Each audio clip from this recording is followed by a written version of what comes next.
Well, I'm so grateful for the Heartland Institute and these meetings. I was out there 15, 20 years appalled at what I've been reading in the papers and hearing on television, and I still am.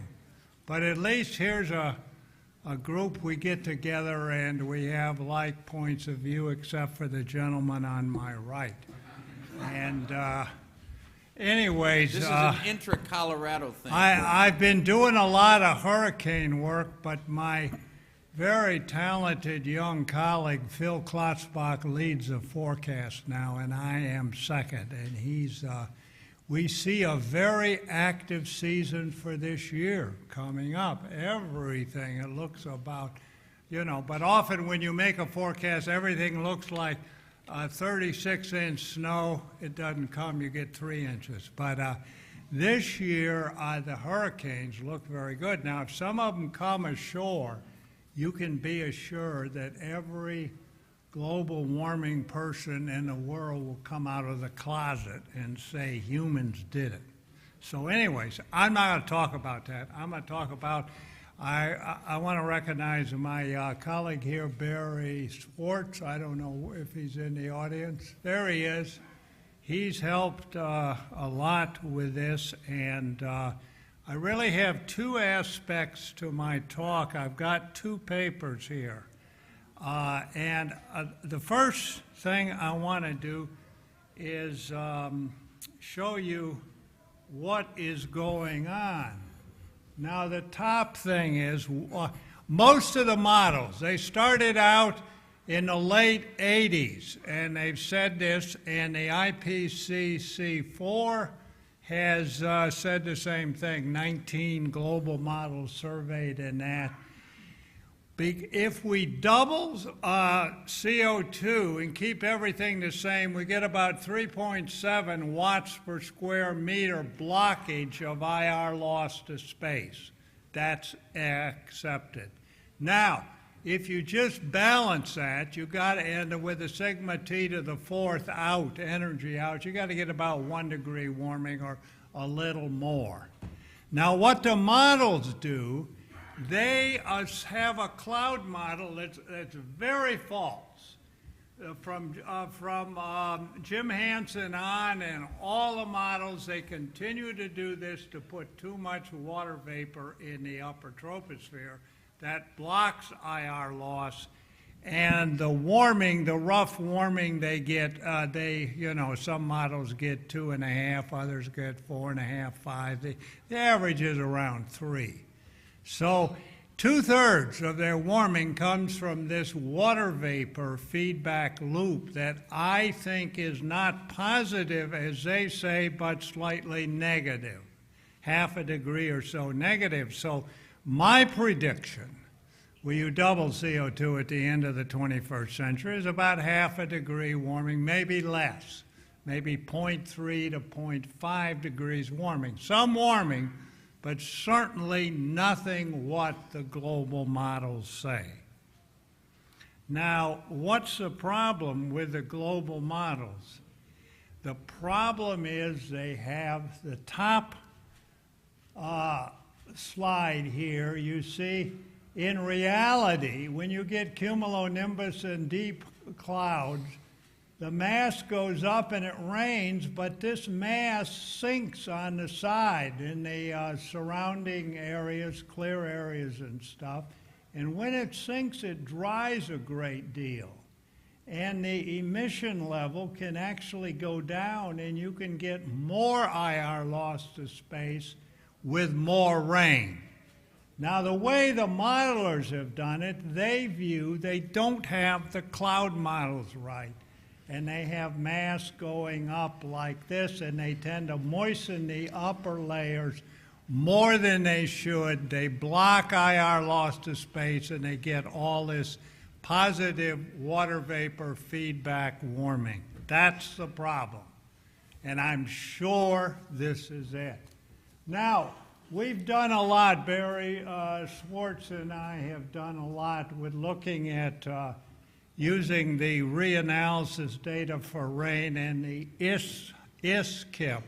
That's a special satellite group of radiation. So we've been looking at IR and solar or albedo radiation to space as it relates to rain.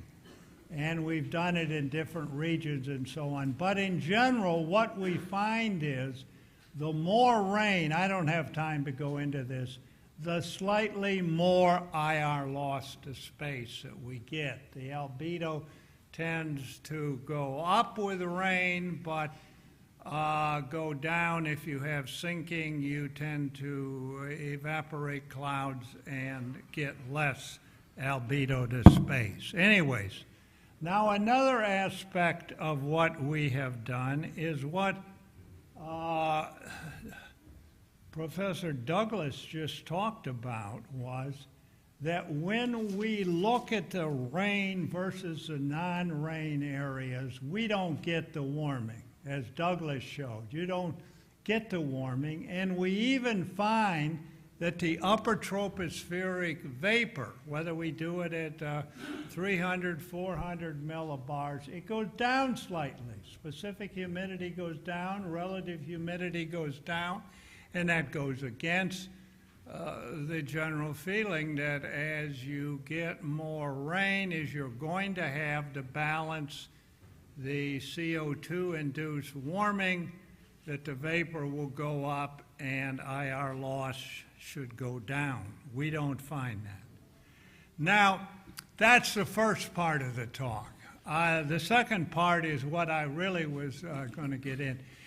Let me first say, generalize, CO2 up to now, the 3.7, we're about 1.3. We're about 1/3 of the way to doubling.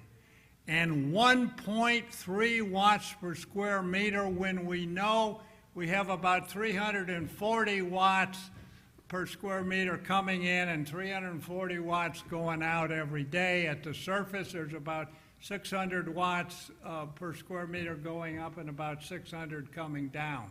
Now compare that with 1.3 watts per square meter.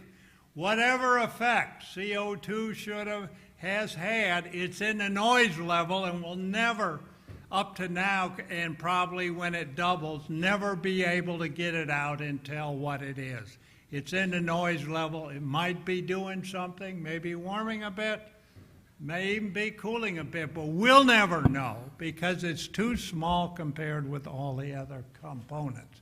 So what causes climate change? We've had, yes, since the middle of the 19th century, we seem to be coming out of the little ice age, and things have been warming. I don't disagree with that. The CO2 part of it is minor, but we have had temperature change. What's the cause of it?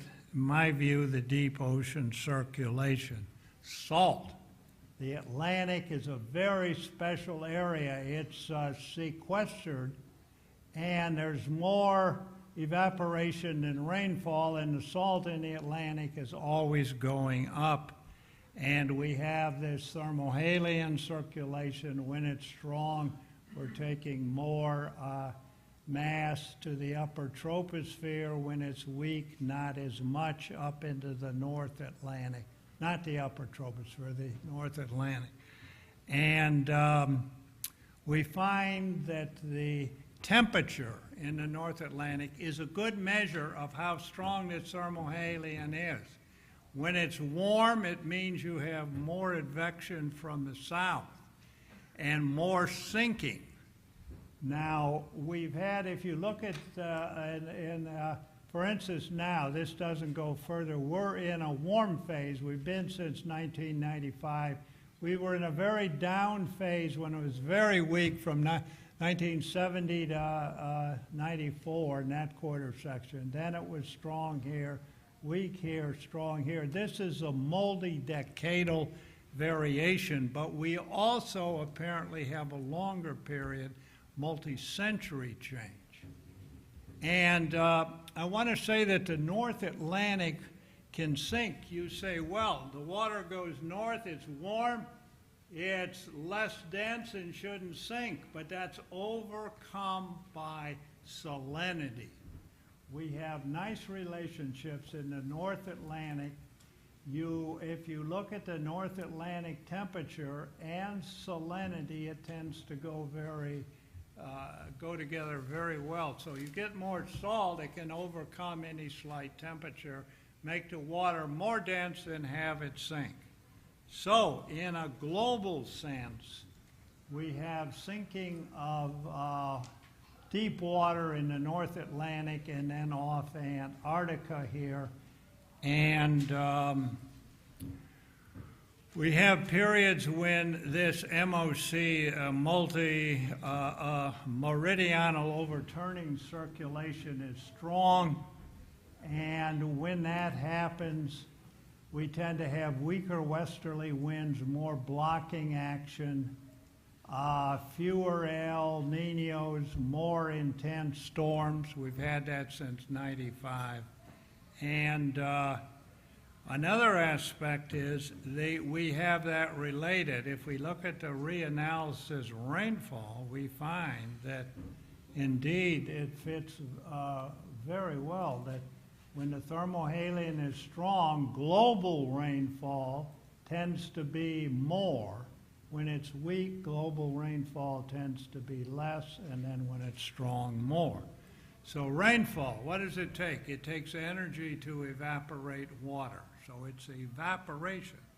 You evaporate more water, it tends to make more condensation heat and rain, but then we have more IR loss to space. And in general, global temperature is related to rainfall. More rainfall, it cools. Less rainfall, it warms. So what has happened is sort of like this, and I want to say what we've happened. Why has the globe warmed since the middle of the 19th century? Because the thermohaline circulation or the meridional overturning circulation has weakened on sort of a century scale. But we also have the multi-decadal variation of this, where we get shorter term, multi-decadal cooling, warming, and so on, and it goes like this. You put it all together, and you get the temperatures we've had. I made a prediction in 1996 and 1996 and 1998 at AMS meetings that hurricanes were going to get a lot worse because the thermohaline changed in '95. That has happened. Also, that the globe in a few years would start cooling. Apparently, it started cooling. I'm predicting another 10, 20 years of weak global cooling. So anyways, this Wally Broker, you don't have time to read this, but he said, a major reduction in the Southern Ocean deep water production during the 20th century from the high rates during the Little Ice Age is occurring. I think that's the basic reason for the global warming. And my conclusion, natural climate change dominates over anything CO2 can do. This has been, we've exaggerated the CO2. It's horrible. The models are wrong. The funding of all this is wrong. We have abandoned science. I say if the people that made the decisions on science and things 30, 40 years ago were around today, we wouldn't have the situation we're in now, which is horrible. Thank you.